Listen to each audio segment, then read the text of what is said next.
मेरी investment approximately 10 गुना हो चुकी थी। डेली पार्टियां हो रही हैं, स्टारबक्स में हम लोग बैठ के मीटिंग्स कर रहे हैं। अब बीटेक खत्म करने के बाद इतनी अच्छी लाइफ कौन एक्सपेक्ट करता है। सारा का सारा पैसा रातों रात 50 लाख का चूना लग चुका है ऑलरेडी, सिर्फ एक शॉर्टकट अपनाने में। शेयर मार्केट एक जुआ है, शेयर मार्केट में कोई भी सफल नहीं हो पाया। मेरे को पता चला कि एक और तरीका है जो कभी इलीगल नहीं हो सकता, जिससे पैसे कमाए जा सकते हैं। जो भी नए ट्रेडर मार्केट में एंटर करते हैं, डायरेक्ट ऑप्शन ट्रेडिंग ना करें। सबसे पहले अपना पैसा।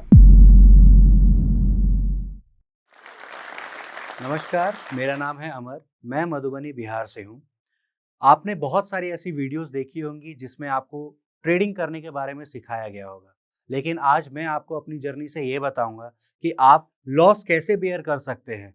कहाँ मेरे पास 50 लाख रुपए का लॉस था और कहाँ मैं उन सब चीज़ों से उबर के आज आपके सामने खड़ा हूँ और अपने बारे में आपको बता पा रहा हूँ, और कैसे मैं अपने आप को एक ऑप्शन ट्रेडर के रूप में देख पा रहा हूँ और आपके समक्ष अपने आप को प्रेजेंट कर पा रहा हूँ। चाहे आप बिहार से हो या देश के किसी भी कोने से, आज मैं आपको कुछ ऐसी चीजें बताऊंगा जिसको जान के आप अपनी जिंदगी में कुछ सुधार ला सकते हैं, अपनी ट्रेडिंग जर्नी शुरू कर सकते हैं और ट्रेडिंग जर्नी में होने वाली गलतियों को रोक सकते हैं, उनसे आप बच सकते हैं। मेरी पूरी पढ़ाई दिल्ली में हुई है, सीबीएसई बोर्ड से।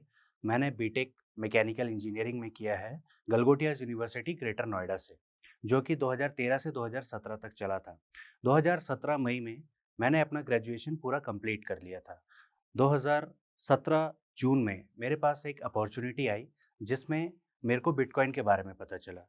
इसके बारे में मैंने अपनी फैमिली से डिस्कस किया, उनको बताया आपको इन्वेस्टमेंट चाहिए। उसके लिए एक ही फंड था जो मेरे बीटेक के बाद एमटेक करने के लिए रखा गया था। मेरे फादर का एक ही कहना था कि आपको अगर एमटेक करना है तो आप उसके लिए वो फंड यूज़ कर सकते हो, या आपको लाइफ में अपने लिए कुछ और करना है तो आप उसके लिए भी यूज़ कर सकते हो। 3 लाख रुपए की एफडी थी जिसको मैंने तोड़ा और नेक्स्ट डे ही मैंने बिटकॉइन खरीद लिया। उस समय बिटकॉइन की वैल्यू 1,40,000 रुपए चल रही थी। तो मैंने पूरे 2 बिटकॉइन खरीदे जिसकी वैल्यू थी 2,80,000 रुपए। ये जर्नी 2017 जुलाई में शुरू हुई थी और 2018 जनवरी तक मेरी इन्वेस्टमेंट अप्रोक्सीमेटली 10 गुना हो चुकी थी, यानी कि 28 लाख रुपए की मेरी इन्वेस्टमेंट पूरी हो चुकी थी। तो खुशी तो एक अलग लेवल पे थी। इसी बीच में हम 3 दोस्त थे, मेरे 2 दोस्त और थे जो सेम मुझे बीटेक का बैच में मुझे मिले थे। उनके साथ डिस्कशन चल रहा था क्यों ना इसमें हम और लोगों को भी इन्वॉल्व करें, और लोगों का पैसा इन्वॉल्व करें, जिससे क्या है हमारे लिए बेनिफिट है। उनको तो ग्रोथ मिलेगा ही मिलेगा, प्लस हमें भी कुछ ना कुछ उसका बेनिफिट ज़रूर मिलेगा। तो बस इसी फिराक में हम तीनों निकल पड़े इन्वेस्टमेंट ढूँढने, जिसमें अप्रॉक्सिमेटली मैंने 45 लाख रुपए अरेंज कर लिए थे और उन लोगों का पैसा इन्वेस्टमेंट भी करवाया और एक भरोसे पे करवाया कि आपको इससे बेनिफिट ज़रूर होगा। जो भी रिटर्न आपको स्टॉक मार्केट से मिलते हैं, लाइक इक्विटी ट्रेडिंग में, या फिर आपको एफडी रिटर्न्स मिलते हैं, उससे बहुत अच्छा प्रॉफिट मिलेगा। और लोगों ने मान भी ली। एक ट्रस्ट फैक्टर था क्योंकि सारे जो हैं बहुत नोन पर्सन्स थे, मेरे बहुत क्लोज पर्सन्स थे, सबका इन्वेस्टमेंट मैंने करवाया।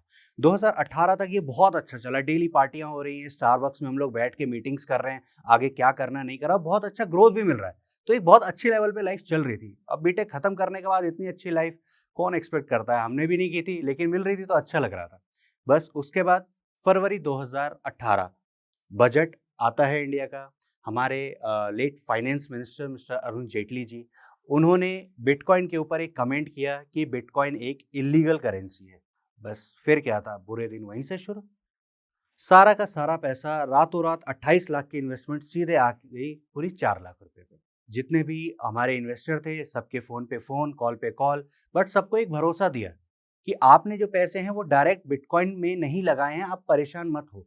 क्योंकि हमने जो बिटकॉइन की इन्वेस्टमेंट करवाई थी वो कंपनीज़ के थ्रू करवाई थी, जो कंपनी बिटकॉइन को माइन करती थी। माइन करना मतलब बिटकॉइन को बढ़ाना। वो बिटकॉइन को बढ़ाती थी। तो मेन मुद्दा यही था कि हमारे बिटकॉइन तो बढ़ ही रहा है, बिटकॉइन का प्राइस जो है वो तो बढ़ेगा बढ़ेगा, बिटकॉइन की क्वांटिटी भी बढ़ रही थी। और सबसे बड़ा ड्रॉबैक वही हो गया। 3-4 कंपनियां थी, like gain bitcoin, gain BTC, hit BTC, ये कुछ कंपनियां थी जिनमें हमने इन्वेस्टमेंट की भी थी और करवाई भी थी। और जैसे ही ये न्यूज आई कि बिटकॉइन एक इलीगल करेंसी है, बिटकॉइन की वैल्यू डाउन हुई। कुछ ही महीनों में, मानिएगा कुछ ही महीनों में, ये सारी की सारी कंपनियां रातों रात फरार। कोई अता पता नहीं, कुछ नहीं, सारे इनके कंपनी के डोमेन सब गायब। वो तो एकदम समझो ऐसा दिन था कि इंसान चाह के भी बस मर भी नहीं सकता, जी भी नहीं सकता, ऐसी सिचुएशन आ गई थी। फाइनली वो सारी कंपनियां भाग चुकी थी, हमारा सारा पैसा डूब चुका था। मेरा अपना पर्सनल, मैंने आपको बताया 28 लाख रुपए जो मैंने खुद अपने वॉलेट में, ज़ेप पे वॉलेट में डाल के देखे थे, वो पूरा 28 लाख रुपए पूरा गायब हो चुका था। क्यों? क्योंकि मैंने एक कंपनी पे भरोसा किया था। तो 2 महीने तक तो मैंने इस चीज़ को कहीं बाहर आने नहीं दिया घर में भी, लेकिन कुछ महीने बाद घर में कहीं से भनक लग गई। तो उन्होंने मेरे से सवाल किया जहाँ पे मैं अपने आप को छुपा नहीं पाया और मैं सारी चीज़ें मैंने उनको बयाँ कर दी। बस मेरा रोना भी वहाँ पे निकल गया, क्योंकि अपने पैसे भी चले गए, साथ में दूसरों के भी पैसे चले गए। उस समय मेरी उम्र 23 साल थी। बीटेक खत्म करने के बाद एकदम से इतने ऊँचे मुकाम पे मैं अपने हिसाब से पहुँच चुका था और देखते ही देखते मैं सीधे-सीधे नीचे भी आ चुका था। उस समय मुझे अपनी फैमिली को सपोर्ट करना था, क्योंकि मेरी family lower middle class family है, जिसमें एक एक्सपेक्टेशन होती है अपने बेटे से कि वो अपनी कॉलेज खत्म करेगा, जॉब करेगा, पैसे कमाएगा और फैमिली को सपोर्ट करेगा। उस समय मुझे अपनी फैमिली को सपोर्ट करना था, लेकिन प्रॉब्लम ये हुई कि उल्टा फैमिली ने मुझे सपोर्ट किया। क्योंकि मेरे लिए वो टाइम निकालना बहुत मुश्किल था। मेरे अपने ही कॉलेज के कुछ लोग थे जिन्होंने पैसों की तंगी की वजह से सुसाइड भी कर लिया था। बट मेरे से वो चीज़ नहीं हो सकती, क्योंकि मैंने अपनी माँ के आँसू देखे हैं, खुशी के भी, गम के भी। मैं उनको इस हाल में छोड़ के नहीं जा सकता था। तो फिर मेरे फादर ने मेरे को कहा कि ठीक है, उनके पास कुछ अपनी सेविंग्स थी जो उन्होंने अपने पूरे 35-40 साल के करियर में अर्न किया था। उन्होंने कुछ-कुछ पैसा निकाल के मेरे से पूछा कि किसको कितना अमाउंट देना है। तो एडजस्टमेंट करके धीरे-धीरे जितना उनके पास उस टाइम था उन्होंने उस समय वापस किया। उसके बाद 6 से 8 महीने मुझे लगे उभरने में, इन सब सिचुएशन से बाहर आने में। ये देखते-देखते 2019 जून, जब मैंने डिसाइड किया कि अब मैं एक फिक्स इनकम के लिए जॉब जॉइन करूँगा।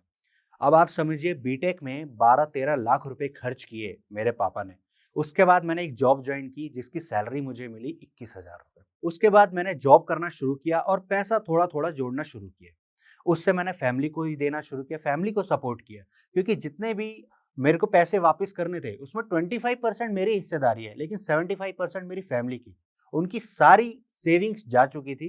दुखी थे, उनसे ज़्यादा दुखी मैं था, क्योंकि मैंने अपने माँ-बाप का पैसा अपनी पढ़ाई में भी लगवाया और अपनी आगे की ज़िंदगी, प्रोफ़ेशनल ज़िंदगी जहाँ मुझे उनको सपोर्ट करना था, उसमें ही मैंने उनकी सारी मेहनत की कमाई खर्च करवा दी। जॉब के साथ मैंने फिर कुछ चीज़ें स्टार्ट की, देखना शुरू किया। मेरे को पता चला कि एक और तरीका है, जो कभी इल्लीगल नहीं हो सकता, जिससे पैसे कमाए जा सकते हैं, वो था शेयर मार्केट।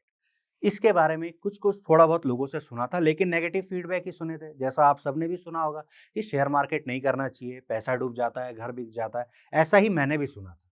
बट कुछ लोग ऐसे भी थे जो शेयर मार्केट के नाम पे ऊपर उठ रहे थे। सबसे बड़ा नाम हमारे देश का राकेश झुनझुनवाला। मैंने उनकी कहानी को पढ़ा, उन्होंने कहाँ से शुरू किया, कैसे शुरू किया, तो मेरे मन में भी एक जागरूकता हुई कि मैं भी इसको ट्राई करता हूँ। लेकिन करने से पहले ये चीज़ मुझे फैमिली से छुपानी थी। क्यों? क्योंकि मैं पीछे की लाइफ अगर देखूँ, तो मेरी फैमिली ने बहुत कुछ फेस किया था मेरी वजह से। तो मैं नहीं चाह रहा था कि दोबारा वो इस परेशानी में आए। तो इसलिए मैंने उनसे कुछ डिस्कस नहीं किया है अभी। तो मैंने 1 साल तक सिर्फ स्टडी किया। उसके बाद सितंबर में मैंने डिसाइड किया कि सितंबर में अब मुझे शेयर मार्केट में घुसना है। अब आप सोच रहे होंगे कि जिसको 2 साल पहले 50 लाख का चूना लग चुका है ऑलरेडी, सिर्फ एक शॉर्टकट अपनाने में, पैसा कमाने के लिए शॉर्टकट अपनाना, उस चक्कर में फिर भी वापस वो शेयर मार्केट में क्यों जा रहा है? बस यही अपनी एक जिद है। ज़िंदगी तो हर कदम पीछे खींचेगी, बट आप कितनी तेज़ी से आगे बढ़ना चाहते हो ये आपके ऊपर निर्भर करता है। इसी जिद के साथ मैं घुसा शेयर मार्केट में और ऑप्शन ट्रेडिंग के लिए मैंने अपनी पूरी 1 मंथ की सैलरी, जो कि उस समय 40,000 रुपए के आसपास थी, पूरी इन्वेस्ट की और उस महीने में मैंने अपनी सैलरी का 3 times amount, approximately 4 times, approximately पूरा नहीं लेकिन 4 टाइम्स तक मैंने प्रॉफिट जनरेट कर लिया था। तब मुझे फिर से एक डाउट आया। डाउट भी आया, डर भी आया, क्योंकि सेम मेरे साथ पहले भी हो चुका था। बहुत ही कम समय में बहुत ज़्यादा पैसे कमा चुका था, जो इस बार भी हुआ। और इस बार भी लॉस का डर मुझे सताने लगा कि मुझे कहीं आगे जाके लॉस तो नहीं होगा। लेकिन इस बार मेरा जो डिटर्मिनेशन था वो बहुत ही ज़्यादा स्ट्रॉन्ग था। मैंने एक चीज़ अपनी लाइफ में एक फुल प्रूफ प्लान किया हुआ था और एक अपना रूल बना लिया था कि जो भी मेरी मंथली सैलरी होगी, मैं उससे ज़्यादा लॉस बेयर नहीं करूँगा। और इसी स्ट्रैटेजी पे मैं आगे काम करता गया। फर्स्ट मंथ में मुझे 1,50,000 का प्रॉफिट हुआ। सेकंड मंथ मैंने ट्रेड नहीं किया, क्योंकि रेगुलर करना भी ज़रूरी नहीं है। आपको अपनी स्ट्रेटेजी, अपना प्लान, अपना टारगेट माइंड में सेट करना बहुत ज़रूरी है। वही मैंने किया। फिर मैंने नवंबर में ट्रेड किया। सेम नवंबर में अराउंड 20-25,000 का प्रॉफिट किया। यही स्ट्रेटेजी मैं आगे फॉलो करता गया, बट हर मंथ मुझे प्रॉफिट भी नहीं हुआ, कुछ मंथ में लॉस भी हुआ। मैक्सिमम लॉस कंप्लीट सैलरी भी गई। बट मैंने वो पेरेंट्स से डिस्कस नहीं किया, क्योंकि मेरे पास जो पिछले प्रॉफिट्स थे, मैंने उससे फैमिली के साथ सारी चीजें मैनेज की। मैंने सारी स्ट्रेटेजी के साथ जो प्रॉफिट आया उसको नेक्स्ट मंथ में घर में दिया, जो सैलरी आई उसको फिर रिस्क पे इन्वॉल्व किया।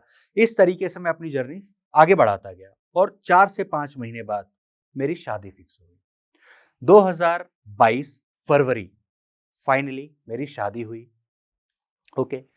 एक लड़की नई नवेली घर पे आई है, उसको इस बारे में कुछ भी नहीं पता, क्योंकि कोई भी नई लड़की घर पे आएगी वो ये सब चीज़ एक्सपेक्ट नहीं करती।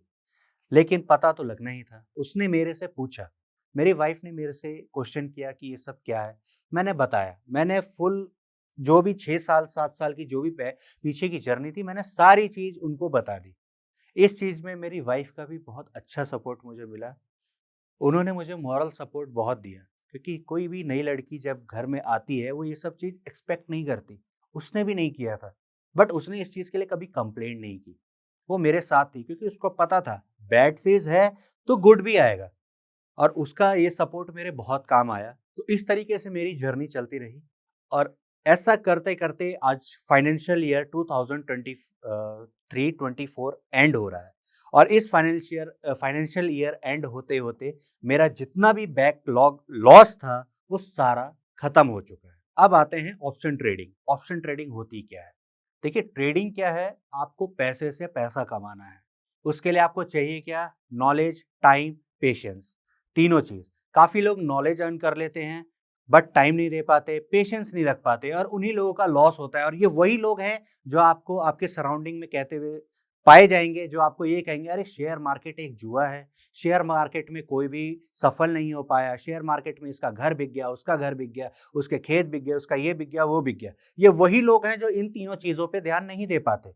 तो आपको अगर ट्रेडिंग करनी है, खासकर ऑप्शन ट्रेडिंग, क्योंकि इसमें रिस्क बहुत ज़्यादा होता है। अगर आपको भी ऑप्शन ट्रेडिंग करनी है तो आप ये चीज़ का ध्यान दीजिए, सबसे ज़रूरी है नॉलेज, दूसरा है टाइम, तीसरा है पेशेंस। ये तीनों चीज़ आपको रखनी पड़ेगी। अगर आपके अंदर ये तीनों चीज़ें हैं तो आप भी ऑप्शन ट्रेडिंग से पैसा कमा सकते हैं। सबसे पहले इसकी बेसिक चीज़ों को सीखिए कि ऑप्शन ट्रेडिंग में चार्ट पैटर्न क्या होता है, कैसे समझते हैं, ऑप्शन डाटा क्या होता है, इसका मतलब क्या है, इसके अंदर जितनी भी टर्मिनोलॉजीज इन्वॉल्व हैं उसका मतलब क्या है, वो कहाँ से बढ़ता है, कहाँ से चेक कर सकते हैं, ऊपर नीचे क्यों होता है, ये सारी चीज़ें चेक करना ज़रूरी है। उसके बाद अपने आप को पेपर ट्रेडिंग पे टाइम दीजिए। अपना पैसा नहीं लगाना है, पेपर ट्रेडिंग पे टाइम दीजिए, जिसमें वर्चुअल मनी यूज़ कीजिए और ट्रेडिंग देखिए आप कर सकते हैं या नहीं, आपकी नॉलेज कितना काम आ रही है आपके। जब आप उसमें सफल हो जाएँ, उसके बाद आप आ जाइए अपना असली अमाउंट लेके, आप उसको इन्वेस्ट कीजिए और फिर पेशेंस रखिए। ऐसा नहीं है कि पहले ही दिन में आप जो है ₹10,000 इन्वेस्ट करेंगे तो उससे ₹1,00,000 बना लेंगे, नहीं। हो सकता है पहले दिन में आप ₹100 ही बना पाएँ, लेकिन आपको पेशेंस रखना है, आपको उससे सैटिस्फाई होना है। अपना टारगेट फिक्स करना है कि हाँ, ₹10,000 अगर मैं इन्वेस्ट कर रहा हूँ तो मुझे 100, 200, ₹300 जो भी आप टारगेट है आपका, वो आप पर डे इससे आप करेंगे। टारगेट होते ही आप मार्केट से एग्जिट कर जाएंगे उस दिन के लिए, क्योंकि मार्केट हमेशा रहेगा, पैसा हमेशा नहीं रहेगा। तो सबसे जरूरी है आपको अपना कैपिटल बचाना, रिस्क मैनेजमेंट करना बहुत जरूरी है, क्योंकि अगर आप रिस्क मैनेज नहीं करोगे तो ऐसा भी होता है कि एक एक दिन में ऑप्शन ट्रेडिंग में 10,000 नहीं 50-50 लाख रुपए लोग गवा देते हैं। क्यों? क्योंकि वो अपना रिस्क मैनेज नहीं करते हैं। जिसको एक ही दिन में अमीर बनना है उसके लिए तो कोई ऑप्शन ही नहीं है, कोई तरीका ही नहीं है। वो एक दिन में बन भी सकता है अगर उसकी किस्मत अच्छी हुई, और डूबने में भी ज्यादा वक्त नहीं लगेगा। तो अगर आपको ऑप्शन ट्रेडिंग करनी है, आपको समय देना पड़ेगा, पेशेंस रखिए, अपना स्ट्रेटेजी डेली तैयार कीजिए, और साथ में सबसे इंपॉर्टेंट बात, सारी चीजें छोड़ के सिर्फ ट्रेडिंग पे डिपेंड मत रहिए। मेरी आपको यही सलाह है कि शुरू शुरू में सबसे जरूरी है कि आपके पास एक रेगुलर इनकम आपके बैकअप के लिए जरूरी है। अगर आप रखते हैं तो उससे क्या है, आप अपने अमाउंट को रिस्क पे ले सकते हैं कि एटलीस्ट अगर आपको एक महीने अगर कुछ अमाउंट लॉस होता है तो एटलीस्ट आपके पास एक फिक्स इनकम है, आपकी जॉब से ही है लेकिन है, आप अगले महीने फिर से शुरू कर सकते हैं।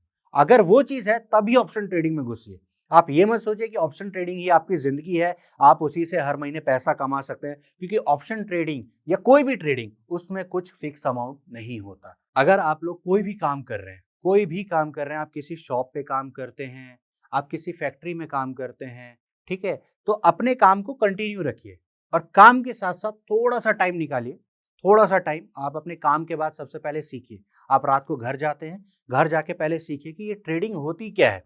इसके बारे में थोड़ी बेसिक नॉलेज लीजिए, ठीक है? उसके बाद आप अपना पैसा इसमें इन्वेस्ट कीजिए। बिना सीखे पैसा इन्वेस्ट मत कीजिए, किसी के कहने पे मत कीजिए। अपनी नॉलेज जब पूरी हो जाए, उसके बाद ही पैसा इन्वेस्ट कीजिए। और एक और सजेशन, जब भी आप पहली बार ऑप्शन ट्रेडिंग में एंट्री करें, कभी भी बड़ा कैपिटल लेके ना जाएँ।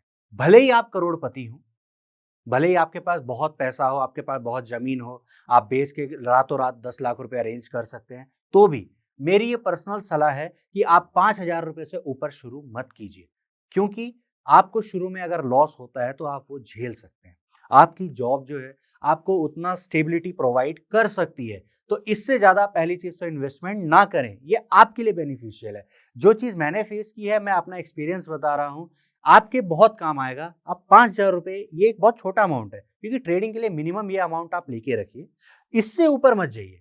जब आप इससे अपने आप को एक्सपीरियंस महसूस करने लगे, आप इससे कुछ अचीव कर सकें, उसके बाद आप अपना कैपिटल बढ़ा सकते हैं, क्योंकि आपको खुद कॉन्फिडेंस आएगा। अदरवाइज़ होता ये है, आप पैसे लेके बैठे रहेंगे, हो सकता है कि वो 5,000 आपको 10,000 रुपए दिख रहे हों, हो सकता है, लेकिन पलक झपकते ही वो 10,000 रुपए ज़ीरो कब हो जाएँगे, ये कह नहीं सकते। तो इस चीज़ को माइंड में ज़रूर बिठा के रखिएगा कि कभी भी पूरी रात उस चीज़ को सोचना नहीं है, उस पे बैठना नहीं है। जहाँ प्रॉफिट मिले, लेके आप एग्ज़िट कीजिए। बाकी मेरा आप लोगों से ये कहना है कि जो भी नए ट्रेडर मार्केट में एंटर करते हैं, डायरेक्ट ऑप्शन ट्रेडिंग ना करें। सबसे पहले अपना पैसा इक्विटी ट्रेडिंग क्या होती है? आप किसी का शेयर खरीदते हैं, उसको लंबे समय तक अपने पास रखते हैं। उसमें एक चीज़ की गारंटी है कि आपका पैसा रातों-रात ज़ीरो नहीं होगा।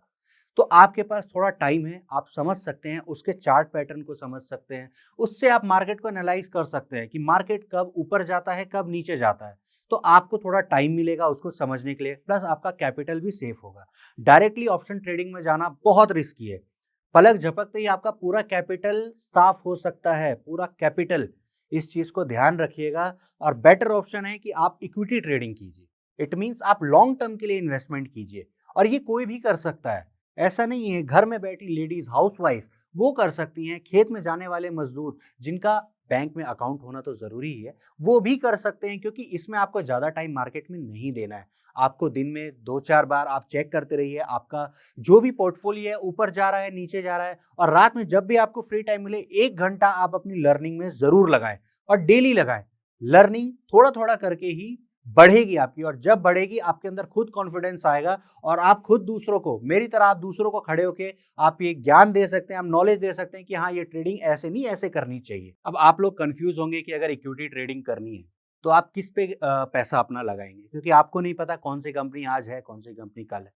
ठीक है, सबसे जरूरी बात आप ये जान लीजिए कि आप किसी कंपनी पे भरोसा मत कीजिए, आप अपने देश पे भरोसा कीजिए, इंडिया पे भरोसा कीजिए। और इंडिया के टॉप इंडेक्स जो है, फंड है, वो है निफ्टी 50। आप निफ्टी 50 में इन्वेस्ट कीजिए, आपका पैसा कभी नहीं डूबेगा, आपका पैसा ग्रो ही करेगा। थोड़ा कम रिटर्न मिल सकता है, लेकिन वो पैसा सिर्फ बढ़ेगा, कभी घटेगा नहीं। बस कुछ समय के लिए आपको वो पैसा होल्ड करके रखना है। अब ये नहीं कि आज आपने पैसा इन्वेस्ट किया, कल थोड़ा सा मार्केट डाउन हुआ, आप हड़बड़ा के निकल गए और दूसरों को ज्ञान देने लगे, शेयर मार्केट जुआ है, इसमें पैसे का लॉस होता है। नहीं, आप इक्विटी में इन्वेस्ट कीजिए, निफ्टी 50 में पैसा इन्वेस्ट कीजिए और थोड़े टाइम के लिए होल्ड कीजिए। हमारा देश तरक्की कर रहा है, हर साल तरक्की कर रहा है और आगे भी करेगा, और आपका पैसा भी आगे ग्रो ही करेगा। आप लोगों को ये सब बताने के सिर्फ 2 रीजन है। पहला, कोई भी चीज स्टार्ट करें तो उसके बारे में नॉलेज लेना बहुत जरूरी है। कभी भी शॉर्टकट ना अपनाएं, जैसा मैंने झेला अपनी लाइफ में, आप लोगों को ना झेलना पड़े। दूसरा, ट्रेडिंग ये ऐसा नहीं है कि ये सिर्फ दिल्ली मुंबई जैसे बड़े बड़े शहरों के लोग ही कर सकते हैं। अरे कोई भी कर सकता है यार, और हम बिहारी तो सीखने में सबसे आगे हैं। तो आप लोग भी सीख सकते हैं, सीखने में कोई दिक्कत नहीं है, सीखिए और फिर इससे पैसा कमाइए। जैसा आपको पता है, मैंने लाखों रुपए डुबाए हैं, लेकिन उसके बाद मैंने इससे कमाई भी है, और जितने मैंने डुबाए हैं उनको वापस भी किए हैं। जिन जिन के पैसे लिए थे सबको वापस भी किए हैं। अब मेरी जर्नी स्टेबल हुई है। तो अब मैं इससे जो भी मेरी इनकम है वो मेरे को आगे ग्रोथ पे लेके जाएगी। तो आप लोग भी अपना टाइम दीजिए। टाइम देना बहुत ज़रूरी है।